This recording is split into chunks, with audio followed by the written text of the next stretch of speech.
반갑습니다. 이번 강의 시리즈는 구약개론을 포함한 이스라엘 역사 전체 과정이고요. 이번 공부를 통해서 우리는 전반적인 역사 흐름을 이해하고 우리가 성경을 읽거나 묵상할 때 또 해석할 때 도움을 얻고자 합니다. 먼저 간략히 이번 강의 계획안을 소개해 드리도록 하겠습니다.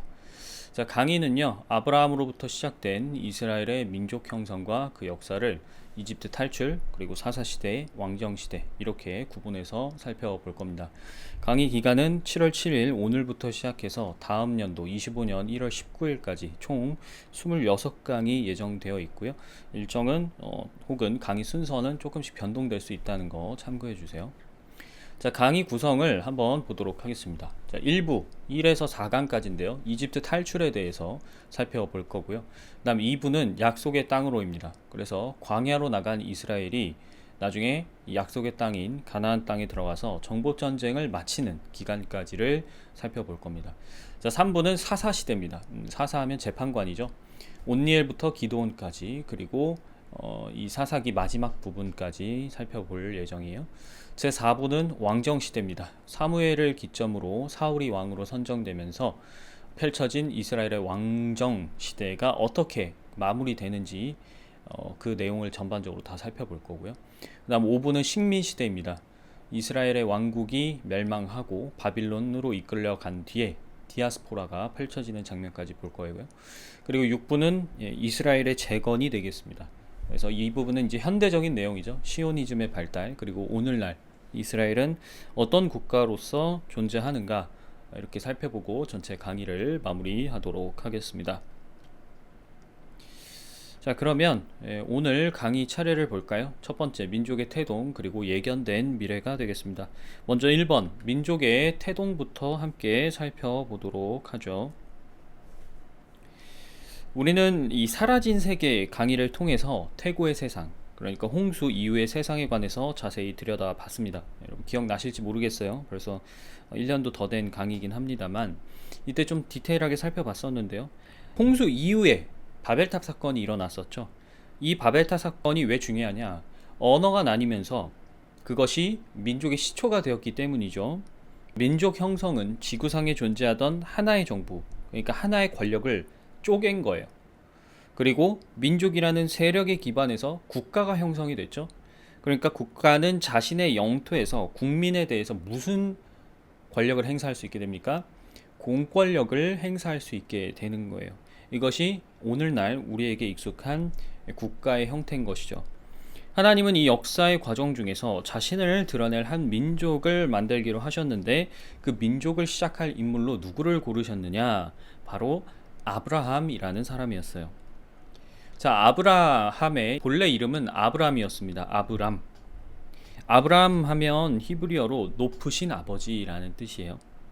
근데 하나님께서 이 아브람을 불러서 내가 너를 통해서 큰 민족을 이룰 거야 라고 약속하신 뒤에 그의 이름을 아브라함으로 바꾸셨습니다. 자, 여기서 아브라함 하면 많은 후손의 아버지라는 뜻이죠.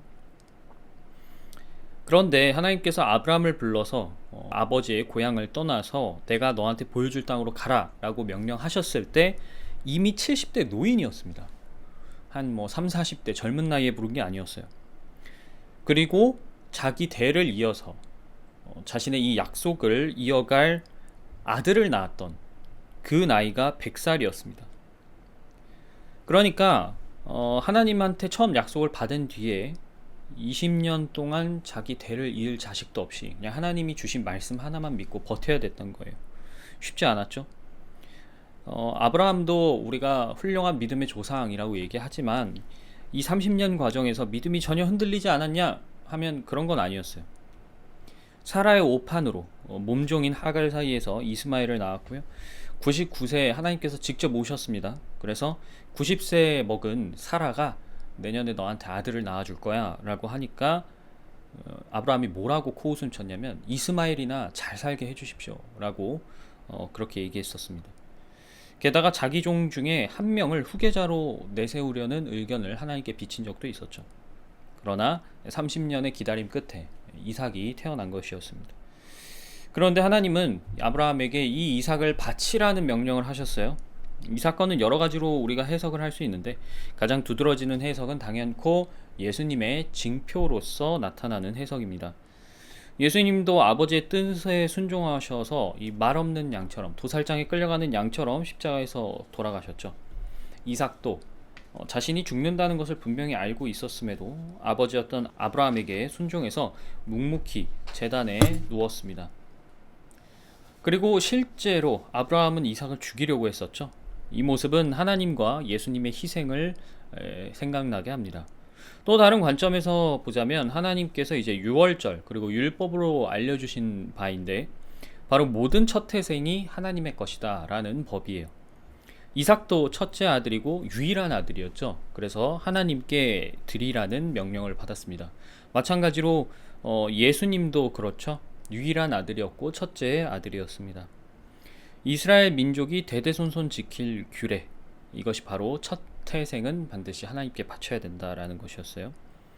그래서 여러분들 처음 난 것을 내가 드린다 라는 것은 하나님을 경외하고 사랑하는 마음을 보여드리는 행위라고 할 수 있습니다. 근데 이삭은요, 어머니와 오랜 시간을 보내지는 못했습니다. 사라가 죽고 난 뒤에 아브라함의 형제였던 이제 나홀의 집을 찾아가서 이삭의 아내를 찾아와라 이렇게 종한테 시켰고요. 아브라함의 종이 하나님께 기도해서 리브가를 데려오게 됩니다. 자, 이렇게 이삭과 리브가 사이에서는 야곱과 에서가 태어나게 되는데요. 둘은 쌍둥이였습니다. 근데 에서가 먼저 나왔어요. 근데 에서가 먼저 나오는 중에 이 야곱이 에서의 발 뒤꿈치를 붙잡고 따라 나왔다고 합니다. 그래서 둘째를 야곱이라는 이름으로 지었는데 발꿈치를 잡다라는 뜻이에요. 에서는 붉다라는 뜻이고요. 피부가 이제 좀 붉고 거무잡잡한 느낌이 있었던 것 같습니다. 아브라함의 아내였던 사라도 또 이삭의 아내였던 리브카도 비슷하게 저지른 실수가 있었는데 바로 하나님께서 주신 약속을 진득이 믿고 기다리지 못했다는 거예요. 하나님께서 아브라함하고 사라한테 내 씨에서 나올 아들을 통해서 민족을 이루겠다라고 하셨는데 사라는 하갈을 통해서 아들을 대신 낳으라고 종용했었죠. 리브가는 하나님께서 두 아들을 낳았을 때 에서와 야곱을 낳았을 때 형이 아우를 섬길 것이다 라고 하셨는데 본인이 먼저 앞서서 에서와 또 이삭을 속이며 야곱이 자기 오빠인 라반에게 14년이라는 시간 넘게 속아서 일하도록 만들고 말았습니다. 자, 아무튼 야곱은 형인 에서에게 팥죽 한 그릇으로 맏아들의 권리를 샀고요. 아버지를 속여서 하나님이 이삭에게 주신 축복을 이제 자기 것으로 가져왔습니다. 그리고 이 일로 형과 사이가 크게 틀어져서 리브가의 주도로 외숙인 라반에게 가고요. 거기서 이제 원치 않는 대릴 사위가 됩니다. 자, 외숙에게 속아서 둘째였던 라헬이 아니라 레아와 첫날 밤을 치르게 되고요. 라헬을 아내로 들이기 위해서 7년을 더 봉사하면서 총 외숙네 집에서 14년 동안 아무런 삭도, 임금도 받지 못하고 무료로 노동력을 제공을 했습니다. 그런데 이후에 이제 14년 지나고 나서 자기 몫을 챙겨달라라고 요구를 했습니다. 어떻게 보면 당연한 건데 야곱이 자기 몫을 챙기니까 라반도 그렇고 라반의 아들들도 그렇고 고깝게 보았어요. 결국 야곱은 아내들과 자기 재산을 챙겨서 야반 도주하게 됩니다. 그리고 고향으로 돌아가는 길에 형을 만나서 화해를 했어요. 아브라함 가문을 보시면 특이한 점이 있는데 아브라함의 아내였던 사라, 이삭의 아내였던 리브카, 그리고 야곱의 아내였던 라헬도 전부 불임이었다는 거예요. 리브카도 불임이어서 이삭이 기도하니까 하나님이 임신을 하게 해주셨거든요. 라헬은 언니인 레아가 이제 아들을 줄줄이 낳으니까 이 문제로 남편과 아주 심하게 다투었었습니다. 그리고 이 과정에서 아브라함도 그랬죠. 사라가 기다리질 못하고 자기 몸종이었던 하갈을 대리모로 내세워서 이스마엘을 낳았던 것처럼 이삭도 라헬의 몸종인 빌하를 통해서 아들을 드리게 됩니다. 여기서 레아도 경쟁이 붙어가지고 자기 몸종인 실바를 통해서 아들을 더 드리는데요. 이 싸움은 라헬이 마침내 이제 요셉을 낳으면서 일단락이 돼요. 그래서 여러분들 야곱이 낳은 자식들의 표를 보시면 지금 나와 있는 것과 같습니다. 레아와 라헬 이 두 사람 밑에 실바와 빌하라는 몸종이 있었고요. 총 4명의 여인을 통해서 12아들을 낳게 됩니다. 자, 전체적으로 아브라함부터 가계도를 다시 한번 보여드리면 이런 가계도가 됩니다. 아브라함에서 이삭으로 이어지고요. 이삭에서 야곱으로 이어지고 야곱에서 총 12명의 아들이 태어나게 되는 것이죠. 그리고 이 12아들들이 결국에 나중에 12지파의 조상이 되는 겁니다. 12아들들 이름 왼쪽에 처음 상단에 써있는 숫자가 태어난 순서입니다. 그리고 여러분들 지금 간단히 아브라함 가문 역사를 보면 대리로 아들을 드리는 경우가 많죠. 대리모를 내세워서. 그래서 이런 역사가 있어서 그런지 모르지만 이스라엘은, 오늘날의 이스라엘은 대리모가 합법입니다. 자, 그 다음 두 번째 예견된 미래 살펴보도록 하겠습니다. 사실 하나님께서는 아브라함을 부르셨을 때 그 후손들이 이집트에서 종로로 탈 거라고 미리 알려주셨었습니다. 자, 창세기 15장 13절 14절을 제가 띄워드렸는데요. 뭐라고 얘기하셨냐면 너는 똑똑히 알고 있거라.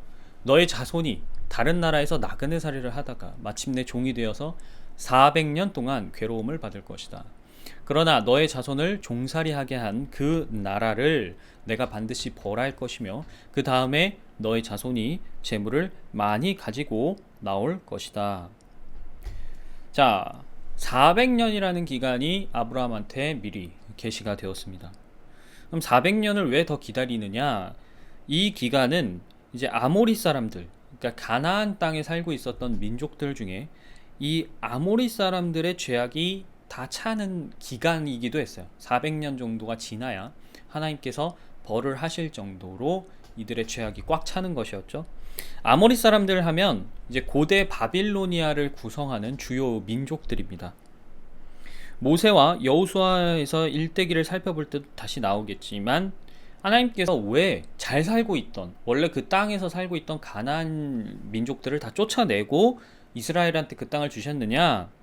가나안 민족이 선한 민족이었는데 하나님께서 그들을 억지로 쫓아내신 게 아니에요. 그들이 아주 악하고 더러운 죄들을 지으면서도 회개하지 않았기 때문에 하나님께서 400년이라는 유예기간 끝에 그들을 모두 멸하시겠다라는 결정을 내렸던 거였어요. 자, 아무튼 예견된 미래라고 할 수 있는데 야곱의 12아들 사이에서 벌어진 일로 이 예언이 현실이 됩니다.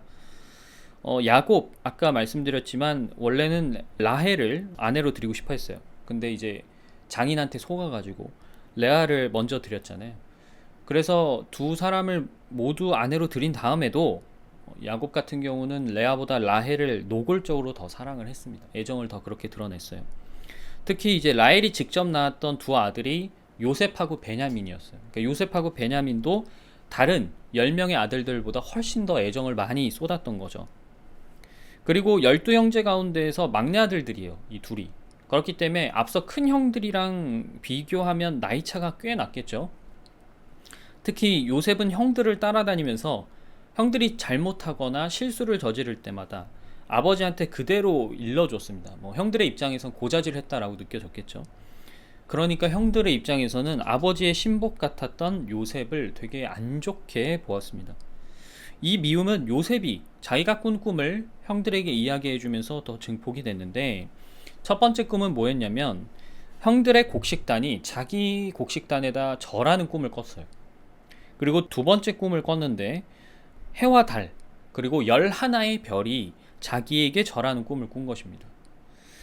그런데 형들도 그리고 야곱도 사실 이 요셉이 꾼 꿈이 무슨 뜻인지 바로 알았어요. 모른 게 아닙니다. 첫 번째 꿈에 형들이 뭐라고 얘기했냐면 내가 우리의 왕이라도 될성 싶으냐? 정말로 내가 우리를 다스릴 참이냐? 그랬어요. 꿈이 어떤 내용인지 알았다는 거죠. 그리고 두 번째 꿈을 얘기했을 때 야곱이 이렇게 얘기했습니다. 나하고 너의 어머니하고 너의 형들이 함께 너에게로 가서 너에게 절을 할 거란 말이냐?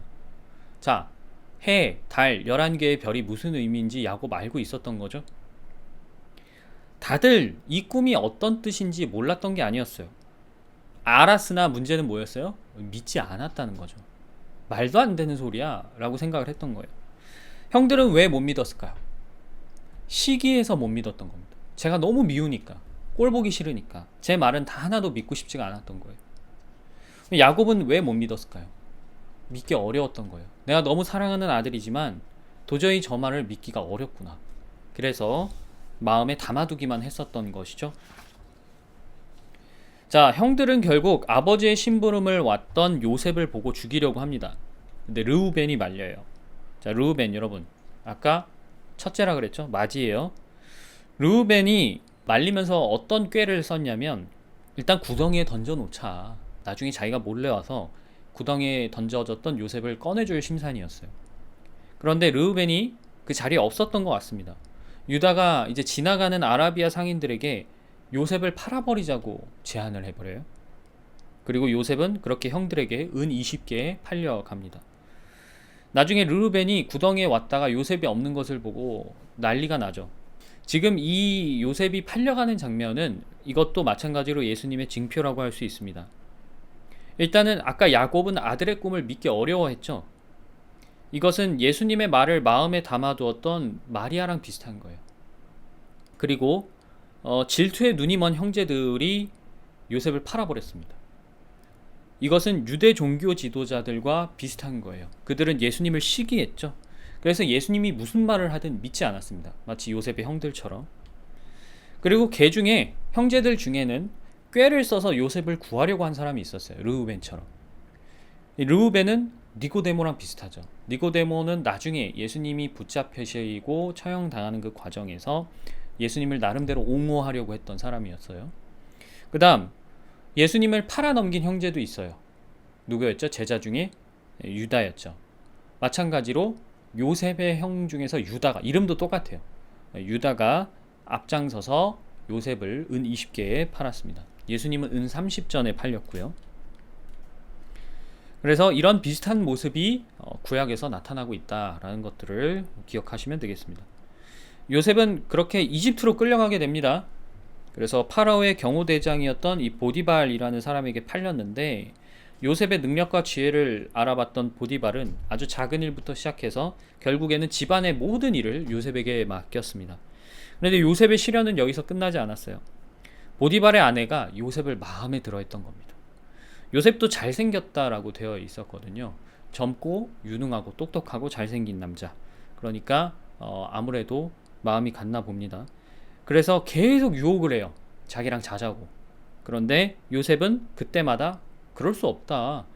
내 모시는 주인이 있는데 어떻게 주인의 아내를 내가 그렇게 할 수 있느냐, 그러면서 계속 도망을 갔어요. 그런데 하필 집에 아무도 없는 날, 일 때문에 잠깐 집에 왔는데, 보디발 집에 왔는데, 그걸 알고 있었던 이 보디발의 아내가 요셉을 겁탈하려고 합니다. 억지로 자기랑 자자라고 끌어당긴 것이죠. 이때 요셉은 겉옷을 붙잡고 늘어지는 그녀를 두고서, 보디발의 아내를 두고서 주랭랑을 치게 돼요. 여자 입장에선 자존심이 상했겠죠. 그래서 남편과 종들에게 요셉을 모함하기 시작합니다. 자기가 겁탈하려고 했는데 거꾸로 요셉이 자기를 겁탈하려 했다. 이 겉옷이 바로 그 증거다. 이렇게 사건을 조작을 해요. 그래서 보디발은 요셉을 자기 집에 있었던 지하 감옥에 투옥을 하게 됩니다. 그런데 요셉은 이곳에서 파라오를 섬기던 두 시종장을 만나게 돼요. 한 사람은 포도주를 바치던 사람이었고요. 또 다른 사람은 빵을 굽던, 그러니까 주방장 같은 역할이었겠죠. 당시 요셉은 지하 감옥에서도 인정을 받아서 감옥의 일을 전부 도맡고 있었습니다. 어느 날 이 두 시종장이 뒤숭숭한 꿈 때문에 고민에 빠져 있었어요. 근데 요셉은 어렸을 적부터 꿈에 굉장히 익숙한 사람이었죠. 그래서 그 해석은 하나님께 있다라는 사실을 두 시종장에게 알려주면서 나한테 털어놔 봐라. 나의 하나님께서 해석해 주실 것이다. 이렇게 얘기를 했어요. 그래서 포도주를 바치던 시종장이 먼저 자기 꿈을 들려주었습니다. 자, 꿈인 내용 즉슨 포도나무 3가지가 있었는데 거기서 싹이 나고 꽃이 피더니 포도가 열리고 포도가 익었다는 거예요. 근데 본인이 그 익은 포도를 따서 즙을 짠 다음 파라오에게 담아 주었다는 겁니다. 그러자 요셉은 여기서 세 가지는 3일이다. 그리고 포도즙을 담은 잔을 당신이 파라오에게 바쳤다는 것은 다시 파라오께서 당신을 복직시킬 것이다 라는 의미라고 알려주었어요. 꿈 해석이 좋았죠? 그러니까 빵을 굽는 시종장도 자기 꿈 이야기를 합니다. 빵을 담은 시종장의 경우에는 머리에 광주리 3개를 이고 가고 있었는데 맨 위에 있던 파라오에게 바칠 음식을 새들이 와서 쪼아 먹었다는 거예요. 요셉은 마찬가지로 새 광주리는 3일이다. 그런데 새가 파라오에게 바칠 음식을 쪼아 먹는 것은 당신이 사양당할 것이다 라는 비보로 해석해 주었어요. 그리고 정말로 3일 뒤에 잔을 바쳤던 시종장은 복직이 됐고요. 빵을 굽던 시종장은 사형당하고 맙니다. 요셉은 잔을 바치는 시종장에게 당신이 복직이 되면 나는 억울하게 여기 잡혀 있는 거니까 파라오에게 제발 읍소를 해달라 이렇게 부탁을 했었는데 시종장은 복직되자마자 이제 까먹고 말았어요. 그렇게 요셉이 이 지하 감옥에 12,000년이라는 짧으면 짧지만 또 길다면 긴 시간을 갇혀 있었어요.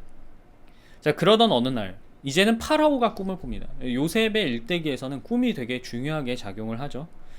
파라오가 꿈을 2번 꿨는데 이 꿈이 너무 예사롭지가 않았던 거예요. 그래서 이집트에 있었던 모든 박사들, 현자들, 마술사들까지 다 불러서 꿈을 해석해달라고 얘기를 합니다. 무슨 꿈이었느냐? 자, 첫 번째 꿈은 살찐 암소 7마리가 있었는데 강에서 올라와서 풀을 뜯고 있었는데 그 뒤에 따라 나온 야윈 암소 7마리가 이 살찐 암소를 그냥 꿀꺽 삼켜버린 거예요. 기이하죠. 그리고 두 번째 꿈도 꿨는데 뭐였냐면 한 줄기에 실한 이삭 7개가 열렸어요. 그런데 뒤따라서 솟아난 깡마른 이삭 7개가 또 이 실한 이삭을 전부 꿀꺽 삼켜버린 겁니다. 분명 뭔가 비슷한 의미인 것 같은데 어떤 의미인지를 도통 알 수가 없었던 거죠. 그때 잔을 바치던 시종장이 요셉을 기억해내요. 내 꿈을 해석해 주었던 그 히브리 사람. 그래서 파라오에게 얘기를 해주고 파라오는 즉시 요셉을 내 앞에 데려와라 이렇게 명령을 하게 됩니다. 자, 요셉은 파라오 앞에서도 꿈의 해석은 내가 아니다, 하나님이 하시는 것이다 라고 말하면서 꿈을 얘기해 주시면 제가 알려드리겠다라고 말합니다. 그래서 요셉이 해석해준 앞서 파라오가 꿨던 2번의 꿈 해석은 이렇습니다.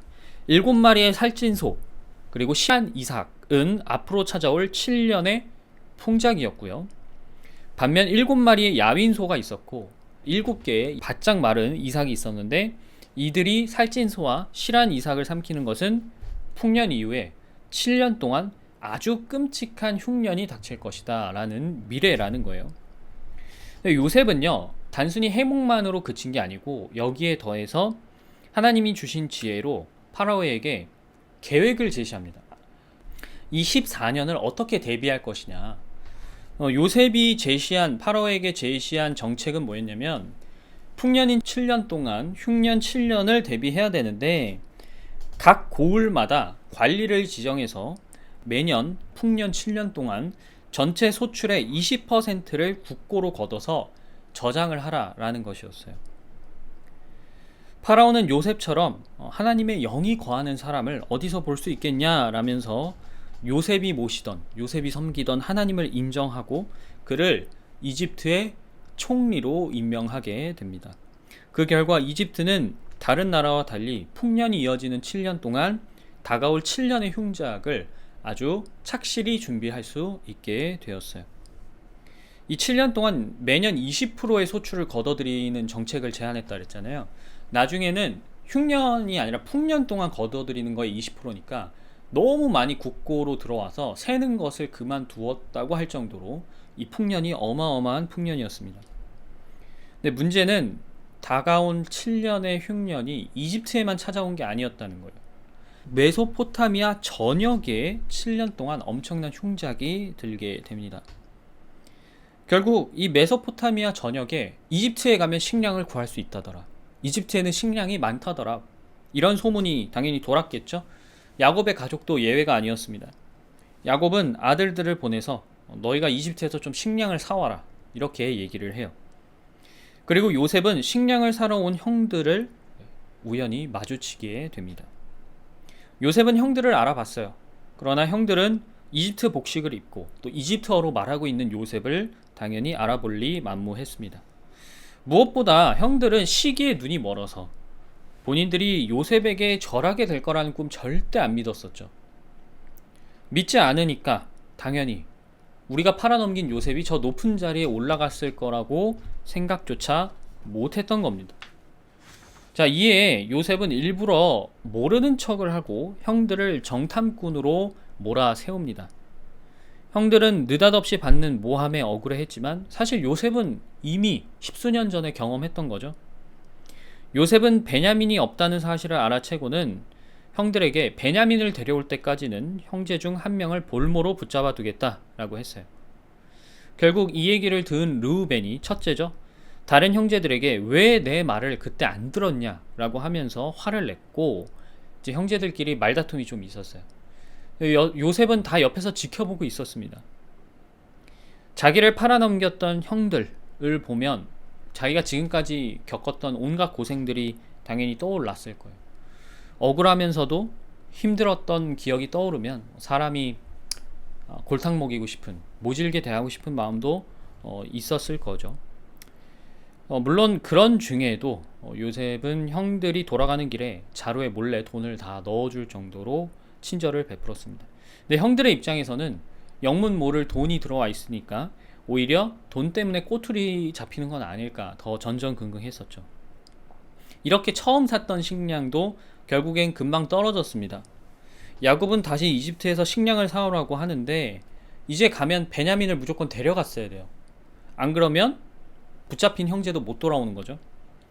근데 야곱은 요셉을 잃었다는 사실 때문에 베냐민까지 잃으면 나는 어떡하지 라는 생각이 있어서 아들들과 언쟁을 벌입니다. 이때 요셉을 팔아넘겼던 유다가 직접 나서는데요. 이렇게 말해요. 제가 베냐민을 다시 아버지께로 데려오지 못한다면 저의 두 아들을 죽이셔도 좋습니다. 막내를 저한테 맡겨 주십시오. 제가 반드시 아버지께로 다시 데리고 돌아오겠습니다. 자기가 사실은 나서서 벌인 일이니까 결국엔 자기가 책임을 지겠다고 하는 것이죠. 유다가 이렇게 신랑이 벌이는 게 아니었으면 지금쯤 2번이나 이집트에 왔다 갔다 했을 것이다 라는 말을 보니까 가야 될 때마다 야곱이 엄청나게 반대를 했었던 것 같아요. 결국에 베냐민을 데리고 이집트로 향한 형들은 요셉의 초대를 받고 요셉의 집에 가게 됩니다. 그리고 요셉은 이 자리에서 자기 정체를 밝혀요. 내가 요셉이다 라고. 그리고 그간 무슨 일이 있어서 자기가 여기까지 오게 됐는지 자초지종을 설명한 요셉은 이제 기근이 2년밖에 안 지났다. 앞으로 5년이 더 남았는데 아버지를 이집트로 모시고 와서 여기서 같이 살자. 여기 먹을 것이 풍족하니까. 이렇게 제안을 해요. 그래서 형들이 다시 야곱한테 가서 요셉이 살아있더라. 그리고 거기서 총리가 됐더라. 그리고 요셉이 아버지를 모시고 오고 싶어 한다라는 얘기를 전달한 다음에 이제 야곱네 가족이 전부 다 이집트로 이주를 하게 됩니다. 그래서 이집트랑 전혀 상관없는 아브라함의 후손들이 왜 이집트로 오게 되었는가 우리가 오늘 이렇게 살펴봤는데요. 이집트에 정착하면서 이 12아들들 가문에서 각자 이제 후손들이 많이 태어나기 시작해요. 아까 말씀드렸지만 이 12아들들이 지파의 조상들이 되거든요. 그래서 야곱 가족이 이집트에 살면서 보냈던 400년이라는 기간은 사실은 약속의 땅이 아니라 타국에서 민족을 형성한 그러한 바탕이라고 볼 수 있겠죠. 자, 다음 시간에는 우리가 이집트에서 이스라엘을 데리고 나오기 위해서 하나님께서 선택하셨던 모세의 이야기를 살펴보도록 하겠습니다.